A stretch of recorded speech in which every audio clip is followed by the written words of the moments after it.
and welcome back to season 6 of Mad's World. I've missed you guys so much, and I'm so excited to share this season with you. With so many wonderful guests lined up, paired with some fantastic conversation, you're going to bloody love it. I've been thinking a lot about rejection recently after experiencing a couple of pies in the face, which I will get into, and have been wondering why exactly we find it so difficult and so confronting. Joining me this week to dissect rejection is the lovely Ilana Dunn. Ilana hosts a dating podcast of her own, seeing other people, helping people feel less alone and more empowered in their dating life. We chat through a couple of recent rejections of our own, explore why rejection is so difficult, the effects it can have on your self-esteem, being rejected by a friend, and much, much more. Hi Ilana, how are you? I'm great. How are you?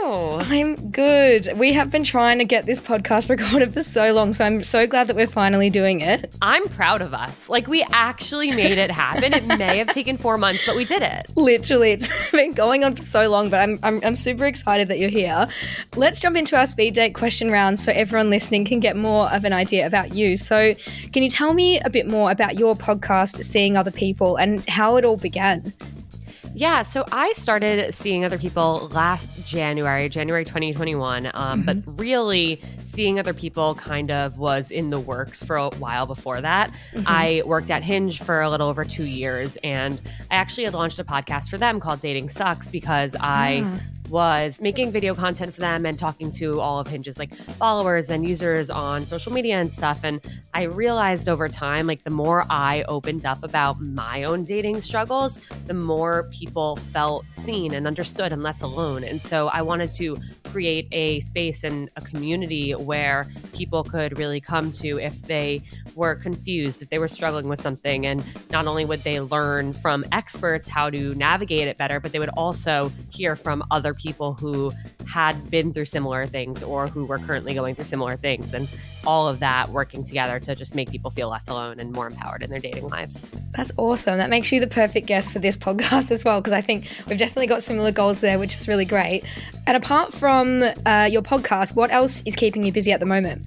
Oh my goodness, so many things. So I've been freelancing the whole time that I've been doing the podcast. I am currently winding down my freelancing though to do Seeing Other People full time, which has been a goal for a really long time, and I'm incredibly excited about it. That's awesome.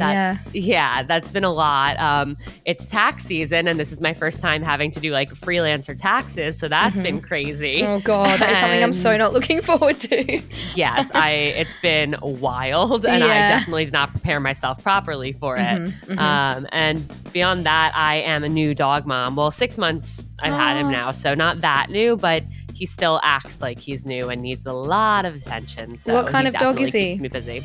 He's a 10-month-old Shih Tzu Bichon. Love that. I have a similar dog. He's a Maltese Shih Tzu, but he's in Australia. So cute. So cute. And my next question is, what are you most grateful for right now? I have actually been thinking about this a lot. I've been kind of having a hard time over the last month or so, just balancing everything. And it's like an overwhelming time in the world. And I think about everything that's going on a lot. And I really feel grateful for my friends and my family who have been so patient with me through like many twists and turns in my career, in my relationships, in my life. But most recently, just they've been so patient and understanding to like all of my complaining and just like my constant stress and texting them and calling them a million times to express how stressed I am. And I realize that at some point I have to actually do something about it. But in the meantime, they've been just really supportive and patient with me. So I'm really grateful for them. That's amazing. Yeah, I think that's one thing that the pandemic definitely taught us, and everything that's going on, is the people around you and how important they are. I definitely feel the same way. Yeah, absolutely. Who inspires you? Right now, well, okay, two-part. One, I will say my boyfriend has been inspiring me lately, partially because of how patient he's been with me. Like, I actually think, like, I don't understand how I haven't like made him go absolutely crazy lately with how stressed I've been, and just me texting him every day. Like I was just explaining, like he gets the worst of it. And I've always been really conscious. Like I would never want to make him like a punching bag in a sense, but I do express all of my frustration to him nonstop. And I feel really badly about that. But he's been inspiring me with like how he's really just like kind of powered through it and not let it bother him, not let it ruin like everything else we have going on.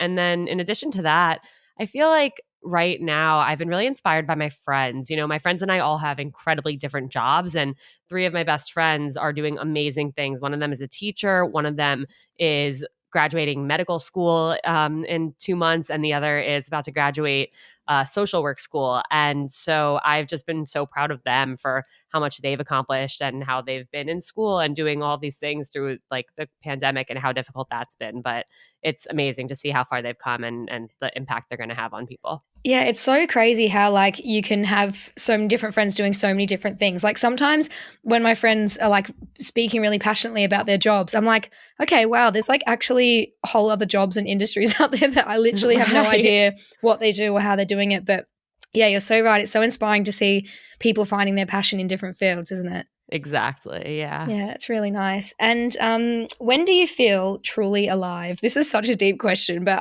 I was looking through the questions I was going to ask you, and I was like, oh my God, I don't even know the answer to this for me. But what about you? Well, the first time I felt truly alive was on August 16th, 1994, when I was born. But since then, I think most like truly alive actually when I'm at a concert with friends and just kind of dancing, singing, feeling so carefree. It's like you forget everything in the world around you. You forget all of your problems. You forget anything that's negative happening in your life. And you're just like in that moment. And it's the most incredible feeling in the world. And I know we didn't get to go to concerts for a while. So I went to a bunch over the summer. And it was just like the most incredible feeling in the world. That's so good. Yeah, that's definitely, I think, similar for me. I love going to a gig. I try to go to one like every 2 weeks, especially in London. There's that's just impressive. I know there's so many to go to and they're so cheap. Like, I mean, not massive concerts, but yeah, even just little ones at like local pubs and stuff. It's so much fun. And you can like, again, just seeing people that are so passionate about what they do is, I find that so awesome. I think traveling as well, whenever I'm away and like, you're just somewhere hot and you look around you and all the worries of home and work and family and everything that you stress about, it's not right in front of you. And you really feel like, oh, okay, this is what it's about. This is good. Yeah, you also feel like, oh my God, there's this whole other world over here and all of these people speaking this language, doing their stuff. It's like traveling really puts everything into perspective. And it's like, oh my God, like there's so much out there. Yeah, and it kind of helps the anxiety of real life to melt away because you can get so wrapped up in, you know, texting a guy that you like, or you drunk call someone and you feel bad about it, or like you know, make a mistake at work and it makes you feel shit. And then once you're away from all of that, you realize like, oh God, like those problems are really small. Yeah, completely. Yeah. And my final question is, which is my favorite question.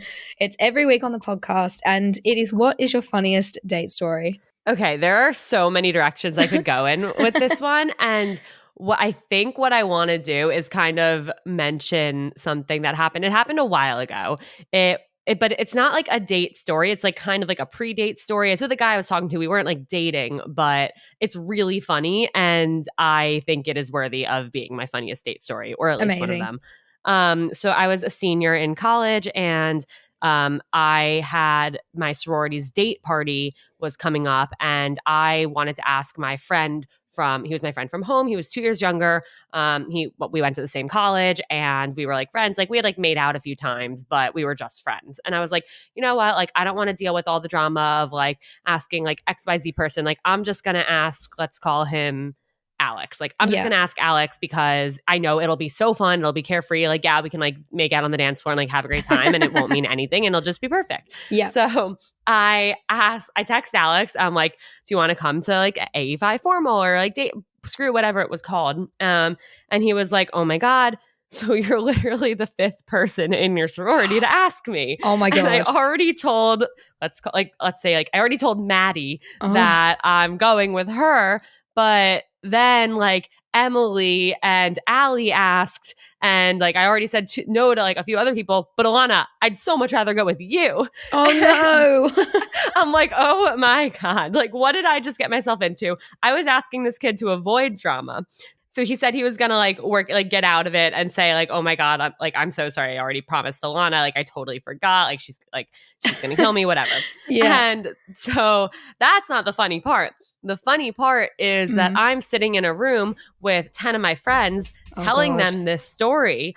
And we had just smoked. We were super high. Yeah. And I'm reading the texts to them of this conversation with Alex. Oh God. And this isn't a situation where we've all heard the situations where you screenshot and accidentally send it to the person. No, I accidentally sent a 4-minute voice note of me explaining oh my God, the situation to them and be oh no, but he said he'd much rather go with me. So he's going to do all this shit to make it happen. And oh my God.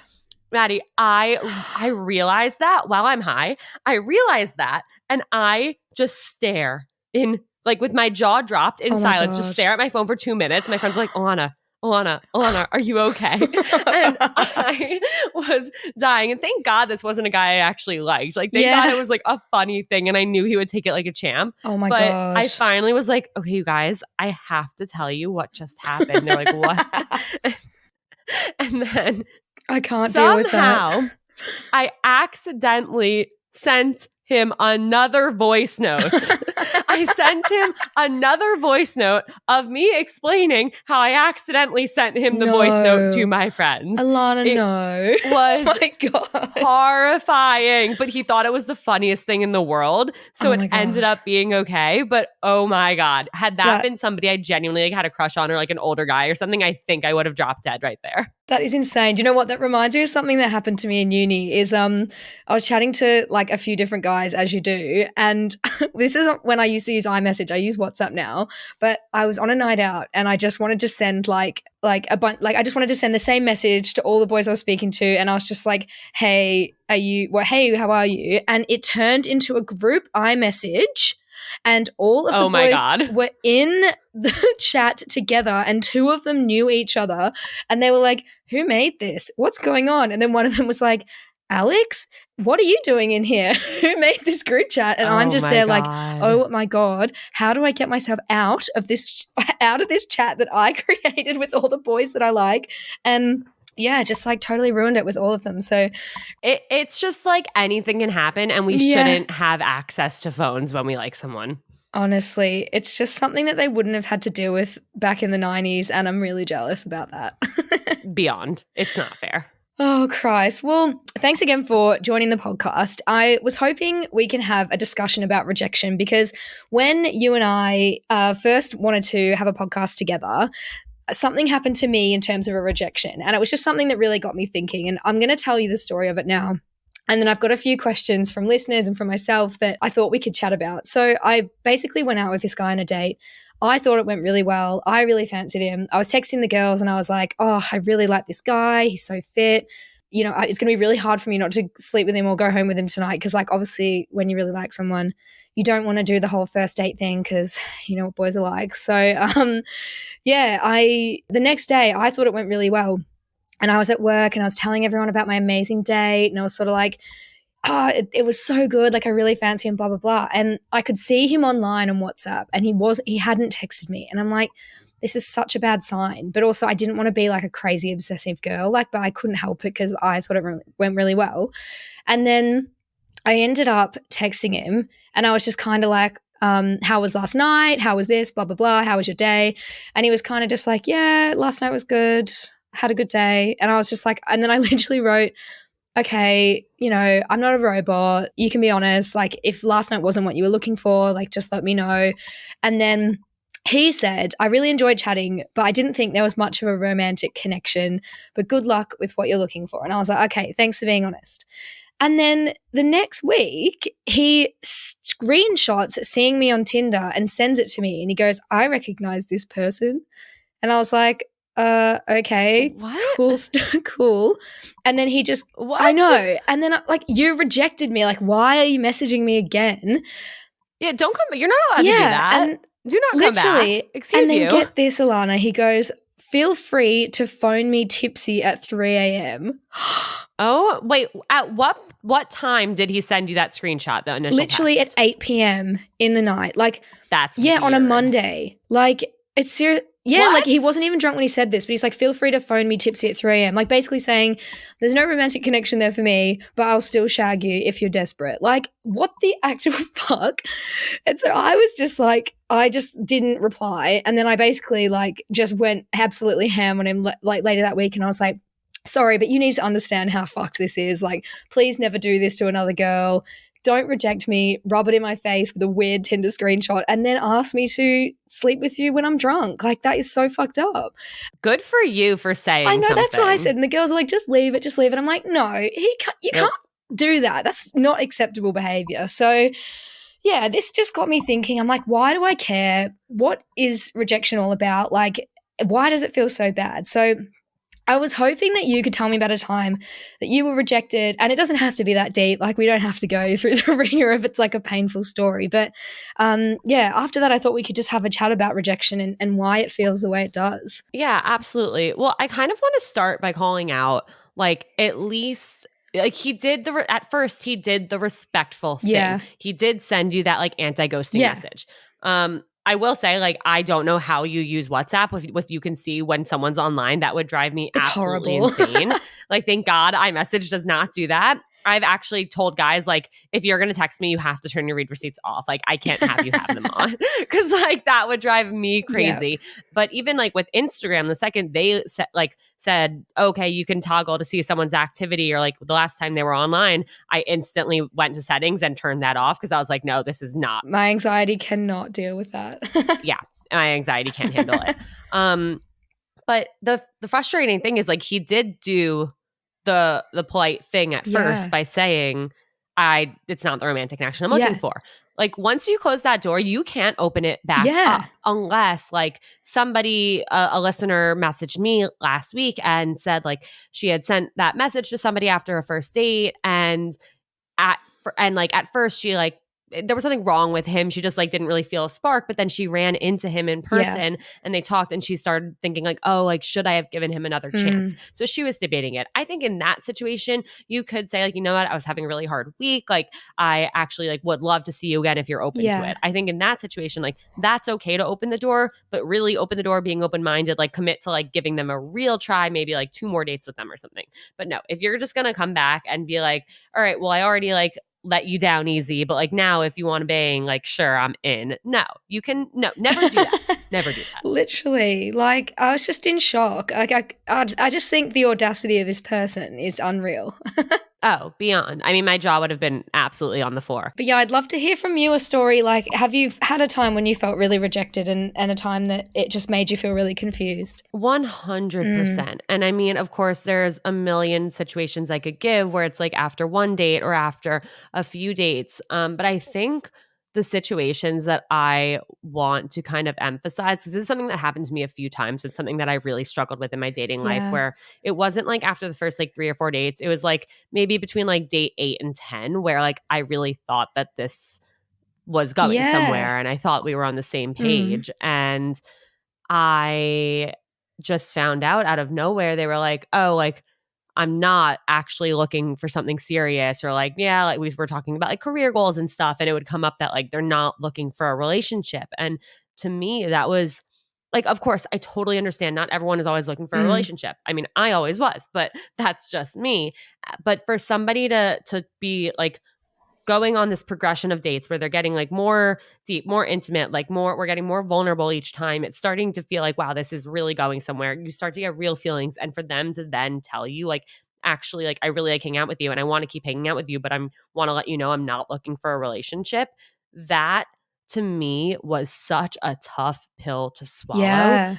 10 dates in, like, they've committed a lot of time to getting to know you. 100%. And 10 dates in, you have real feelings for someone. And 10 dates in, you expect that they're going to, like, do the right thing and treat you well. And if they didn't want a relationship, that's something that should have been said on dates 1 to 3.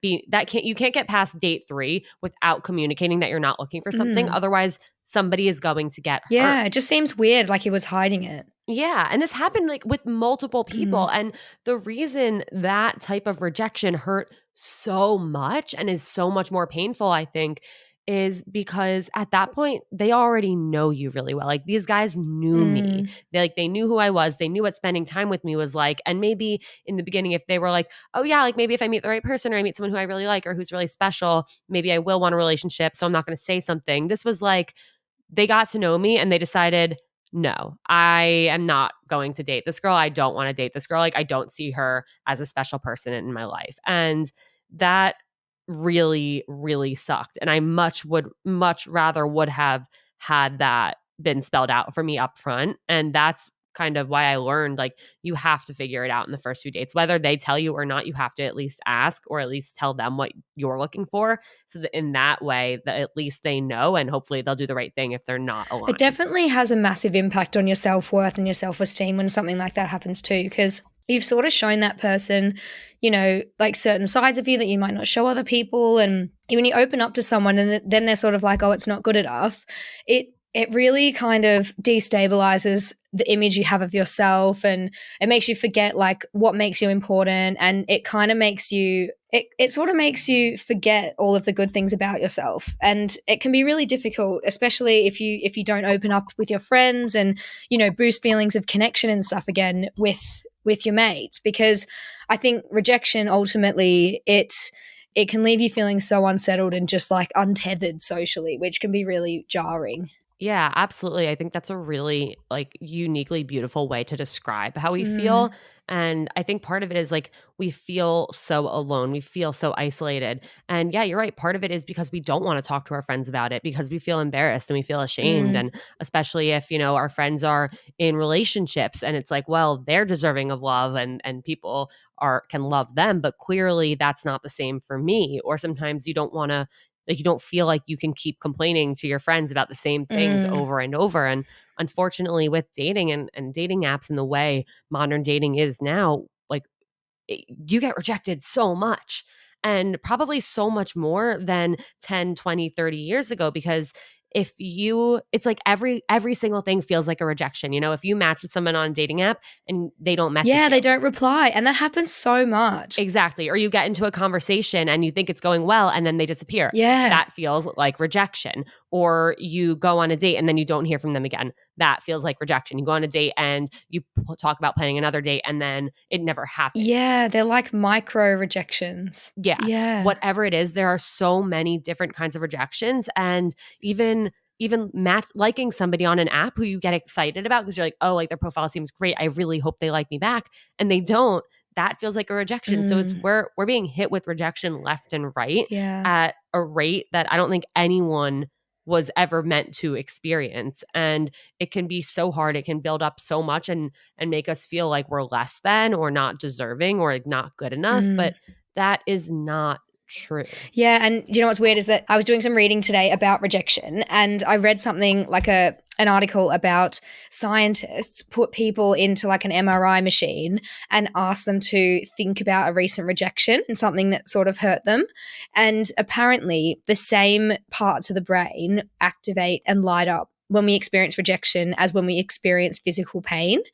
And so even those small rejections, like the constant micro rejections that you're getting every day on something like a dating app, or, you know, even on social media, if you upload a photo and it doesn't get enough likes, or, you know, just little things like that, it's interesting, isn't it? That rejection sort of works in the same way as pain. Totally. And I completely believe it. And, you know, it's kind of similar, I know, with breakups where your brain literally becomes addicted to that person. And so when you don't see them, all you want is them. And then when you see that they posted an Instagram story, even if you're trying not to look at it, like just seeing that their face lit up, or seeing that they texted you, or that like they liked your picture, is that hit of dopamine. Yes. And it draws you back in, even if it's just one time typing their name in to see if they posted something.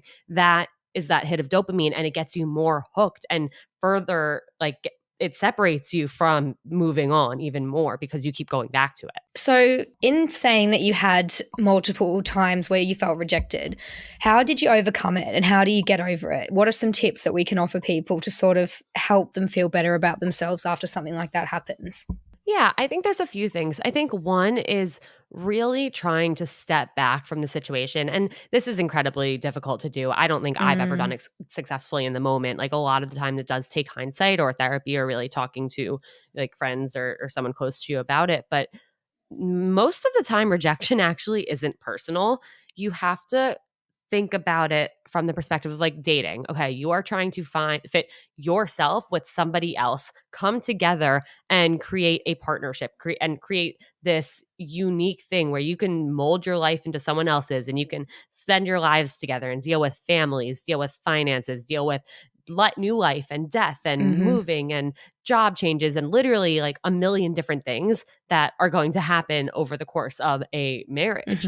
And so you're looking for that while you're going on dates. And we all have different experiences from our past and different things that we're looking for in someone. And for everything about you to line up perfectly with everything about the person you're going on a date with, or for all of the characteristics you value in someone to be found in that person sitting across the table from you, and vice versa, for it to be a fit, that is near impossible. And so you have to realize it's not going to work out with everyone you go on a date with. In fact, it's actually not going to work out with every single person it works out with until it works out. Like, even if you think it's going really well, it's either going to finally work out or at some point it's not going to work out. And so you have to remember, like, it's not personal. It's about trying to make like 1 and 1 equal 1.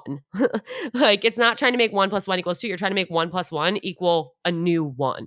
And it's really tough. It's interesting when you say, like, just remember it's not personal, because if you think of all the times that you've been on a date and all the times I've been on a date, there's been times when I just haven't felt, I haven't felt a connection with that person. And it's not because of anything they did. It's not because of, they were bad or they were ugly or they were stupid or, they're a loser or anything. It's just because I just didn't feel it. But it's nothing negative about that person. And Totally. the same applies to you. If someone felt that way about you, I think it can be hard to accept that. But in terms of overcoming it, I think you just have to have no tolerance for self-criticism, because I remember texting my friends and saying, what's wrong with me? Why did he feel that way? How can I be so wrong about someone when I think it's going well? And, he obviously thought that it was a crap date, blah, blah, blah. Like, you just can't fall into that trap because it's so addictive to have that negative self-talk. And if you've got friends that can talk you out of it, that's great. But I think it comes from within, and it's something that people might not speak to their friends about it at all. And I think that men might not speak to their friends about it as much as women do. So I think it's just remembering that you shouldn't be tolerant for that self-criticism, and you just deserve better than that to speak to yourself so negatively. Yeah, absolutely. And I love what you pointed out about how, like, you've been on so many dates and I've been on so many dates where there was nothing wrong with the person. We just didn't feel like it was the right fit. And, I can think back to so many dates where I was like, oh my God, I'm obsessed with this person. Like, I want them to be my best friend. And unfortunately, that's not realistic. But like, I wish I could, like, I really want them to know how truly great I think they are. But I know that no matter what way I say that, in me telling them, like, I don't want another date, like, I don't see this going anywhere romantically, like, they're not actually going to believe it, because it's really hard to differentiate a text that's like, hey, I had a really great time, you're really great, but I don't feel that connection I'm looking for, as like just a general anti-ghosting text, or like a, hey, I had a really great time, like, I think you're so awesome and I wish you like the best of luck and hopefully we can be friends. Like, it all just sounds so at this point robotic, and like, we know everyone has a saved note in their phone, and you know what, if you don't have that saved note in your phone, please write that saved note in your phone with like a standard rejection text to fill in the blank, because it helps you actually send that text as opposed to just thinking about sending it and then feeling awkward and then ghosting them. But at this point, it's like the polite thing to do is just to send that text. But yeah, it's hard to like tell somebody non-romantically, like, oh my God, I'm obsessed with you. Like, you can't actually do that after a date. But most of the time, it's not because somebody's not attractive enough or didn't ask you the right questions or doesn't have the right kind of job for you or isn't good enough. Like, I don't think I've ever gone on a date with somebody and left feeling like, no, that person's not good enough for me, or like, no, like, that person doesn't deserve love, or that person should never be in a serious relationship. Like, I don't leave dates thinking that. I leave dates thinking, oh, that person's really awesome, but like I don't think our futures align, or the things that we want out of our lives and our family plans and stuff aren't the same. So it's not going to work out. I think there's other types of rejection as well. So obviously there's romantic rejection, and there's rejection when someone breaks up with you, which, is probably, I would argue, one of the hardest things to go through. But have you ever been rejected by a friend, or, a friend that you've known for a long time, or a work colleague, has it ever happened to you? And do you think it's worse or the same or not as bad than that of a romantic interest? I think that friendship, like rejections and friendship breakups, are the most painful thing that we go through. It feels like losing a person. Like it feels like something inside of you and somebody died. It's a grieving process, I think. Without a doubt. And I think part of the reason it's so painful is because people don't talk about it. People don't talk about friendship issues and having to communicate with friendships, with like your friends, about serious things. And the fact that over time we all grow and change, and our friends grow and change. And sometimes we will end up at really different places in our lives. We will end up valuing different things and wanting different things, and not necessarily supporting what our friend is doing, or them not necessarily supporting what we're doing. But we don't talk about that, and we try and just brush it under the rug. So when it does end up blowing up in our face, like it can be so difficult to navigate. And when you find out that like your friend who you've been friends with for 5 years, 10 years, 15 years, whatever it is, like doesn't love you the way they did, doesn't feel like your friendship is the same, doesn't feel like you can continue being friends, it's like, oh my God, what did I do wrong? Like, where did I go wrong? How could they think this of me? And then you start to turn it around on them, being like, well, this is their fault. Like, because again, it's like we don't have as much open communication in our friendships for the most part as we try and do in our romantic relationships, just because we were never really taught to do that. It's like you were saying before as well, when you went on 8 to 10 dates with people, and then, the sting of the rejection is so much worse because you've opened up to that person and they're beginning to know the real you.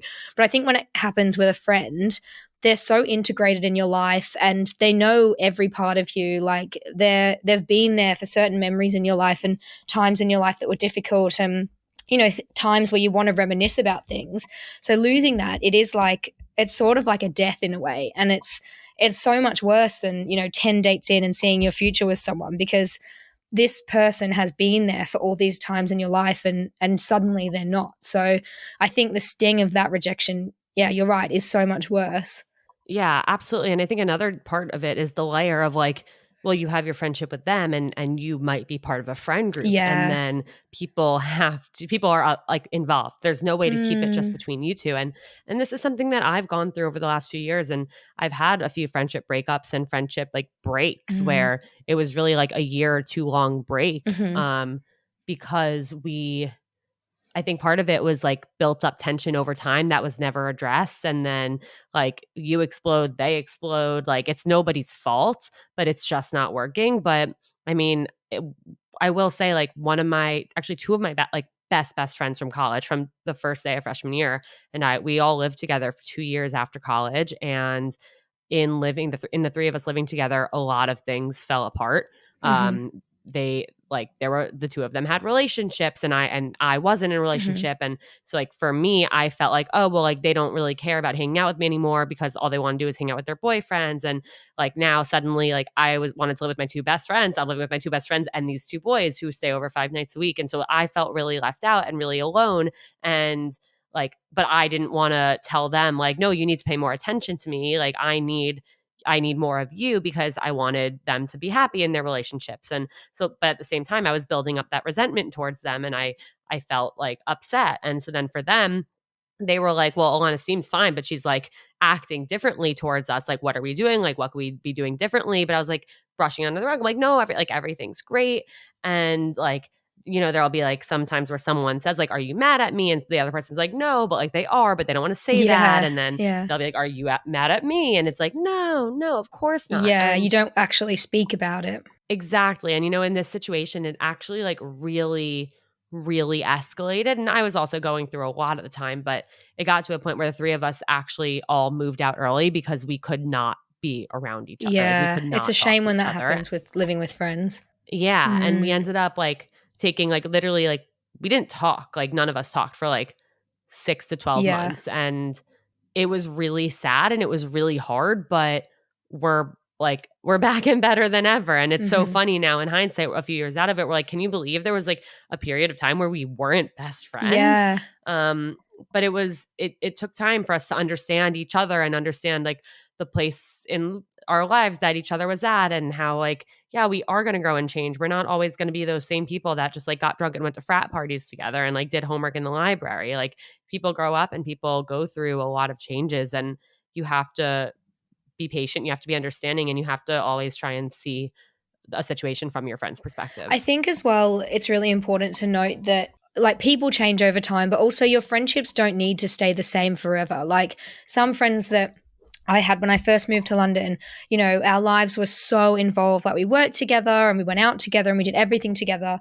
And now I see those girls like, you know, once a year, and that's kind of all we all need from that friendship. Like it's great to catch up. It's great to reminisce about those times, but friendships aren't always supposed to stay exactly the same. So I'm so happy that you are speaking with those girls again. It's nice to know that, you know, once something has sort of broken down and the friendship has changed, you know, you can revive it. And I think in terms of utilizing rejection as something positive to bounce off, it's really good to remember that you just shouldn't let rejection stop you from like future endeavors, whether it is dating or whether it's putting yourself out there to meet a new friend. It's just really cool that I think you can turn rejection into something positive when you look at all of the wins you've had too. Absolutely. And I think you can also learn a lot from rejection. You know, you can learn like, okay, why did this not work out with this person or with this type of person? Like what did I did wrong? Like not what did I do wrong, but what went wrong or what wasn't right in this situation. And then you can learn from that moving forward. Like, okay, you know what? Like somebody who is this type of person, or like I learned that like I want kids and this person does like absolutely does not. Yeah. And that's why they do not see a future with me. And even though I like them, that's really important. And so I need to make sure that I am being more upfront with people in the future about the fact that I do want kids, because if they don't want kids, it's never going to work out. And I think a lot of the times, if you can get to the root of why the situation didn't work, like why you quote unquote got rejected, then you can actually learn that like it's something that is important and it's something that actually matters to you. And they were just the ones who saw it first as like a fatal flaw of the partnership. And so a lot of times it's really like figuring out what your true deal breakers are and what you do want, and finding the people who want the same things, rather than going on dates with X person because they work X cool job and you think they make a lot of money and they're cute, but like finding out it's not going to work out with them, versus looking for somebody who wants kids, who wants to have kids in the next 5 years if that's what you want, or wants to like settle down in 10 years and travel the world first. Like you have to figure out what you do want. And then the more you can look for people who fit that, and I don't mean like that superficial checklist that you have, but really like the things you value in life and the things you can't live without in a partnership and in your future. I think finding the right kinds of people, you'll continue to learn and you'll continue to have better dating experiences and grow from them, and maybe face less of that rejection that feels like, oh, I'm not good enough. It's more like, oh, we're just misaligned. Learning to be kind to yourself as well is a massive part of that. So amongst learning what you want and learning why things didn't work out and unpicking all the reasons why you may have got rejected, I think just like stopping that negative self-talk and learning to be kind to yourself is such a powerful tool as well, because you can use that in so many times in life, whether it's like you don't get a job that you wanted, or you do have a terrible date or whatever. It's just important to not let yourself get sucked into negative self-talk as well. Yeah, absolutely. I also think like figuring out, oh, like maybe there were some early on red flags that like I ignored. Yes, yeah, definitely. Led to this rejection. But if I actually looked out for them in the future, I could realize that this isn't going to work out, and I could like close the door on this sooner to avoid me getting hurt. Yeah, and you might be overlooking red flags as well because someone is really attractive, or they're really rich, or they have a really cool job and they're really intelligent. But, you know, there's probably parts of your like you as a pair that weren't compatible, and maybe that person could just see it better than you could at the time because you were overlooking things. Yeah, absolutely. Oh, well, this has been such a great ep. Thank you so much for jumping on the podcast. And we'll definitely have to do another one of these soon because it's been so great to chat with you. Yes, and I would love to have you on Seeing Other People because I just know you have so much to talk about. Oh, God, I really do. The dating and relationship realm. Yeah. So we will definitely make that happen. Thank you for having me. Thank you again. I hope you enjoyed my chat with the gorgeous Ilana. Please let me know on my Instagram. It's @madsworld.mp3 or my website, madsworld.co, if you have any stories or thoughts of your own to share. Love and elbow taps. Peace.